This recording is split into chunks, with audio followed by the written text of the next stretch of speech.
Hello বিয়াস, আসসালামু আলাইকুম। আমি একটু মজার রেসিপি নিয়ে হাজির হলাম। আজকে আমার রেসিপিটির নাম হচ্ছে আলু বড়ি। তো প্রথমে আমি এখানে আলু সিদ্ধ নিয়েছি। এরই মাঝে আমি লবণ, পেঁয়াজ কুচি, কাঁচামরিচ কুচি, টমেটো কুচি, তারপরে শুকনো মরিচ, ধনিয়া পাতা কুচি, পাঁচফোড়নের গুঁড়া, এগুলো সব আমি একসাথে মেখে নিব। দেখতেই পাচ্ছেন আমি আস্তে আস্তে করে সব মেখে নিচ্ছি। আর এইভাবে কিন্তু পুরটা তৈরি করলে খেতে খুবই ভালো লাগে। তো আমি আগের থেকেই ডোটা তৈরি করে নিয়েছিলাম। আর আমি কিভাবে ডো তৈরি করি সেটা কিন্তু আমি আগে দেখিয়েছি, দেখতে পাচ্ছেন। আমি এখন ডোর মাঝে পুরটা দিয়ে দিব।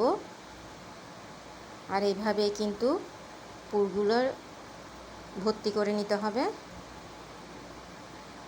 আর এইভাবে কিন্তু আলু পুরি বানালে খেতে খুবই ভালো লাগে, খুবই স্বাস্থ্যসম্মত, ছোট বড় সবাই পছন্দ করে থাকে।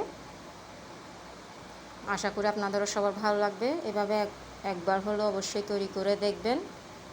তো দেখতে পাচ্ছেন, আপনাদের সুবিধাতে আমি আরেকটি দেখিয়ে দিলাম কিভাবে পুরটা ভর্তি করে নিতে হয়।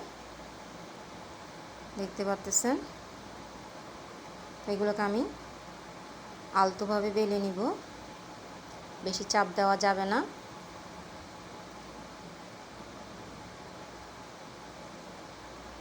দেখতে পাচ্ছেন তৈরি হয়ে গেল। তো এইভাবে বাকি সবগুলো কিন্তু আমি আলু পুরি তৈরি করে নিব।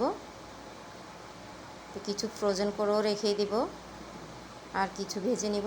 তো আপনাদের সুবিধার জন্য আমি কিছু ভেজে দেখাচ্ছি। দেখতে পাচ্ছেন মাশাআল্লাহ কতটা ফুলতেছে। আশা করি আপনাদের সবার ভালো লাগবে। তো দেখেন আমি একে একে করে কয়েকটা ভেজে নিচ্ছি। খুবই মজা কিন্তু এই নাস্তাটা। দেখতে পাচ্ছেন মাশাআল্লাহ তৈরি হয়ে গেল আমার আলু পুরিটা। অবশ্যই এভাবে একবার হলে তৈরি করে দেখবেন। আমার চ্যানেলটিকে লাইক, শেয়ার এবং সাবস্ক্রাইব করে দিবেন।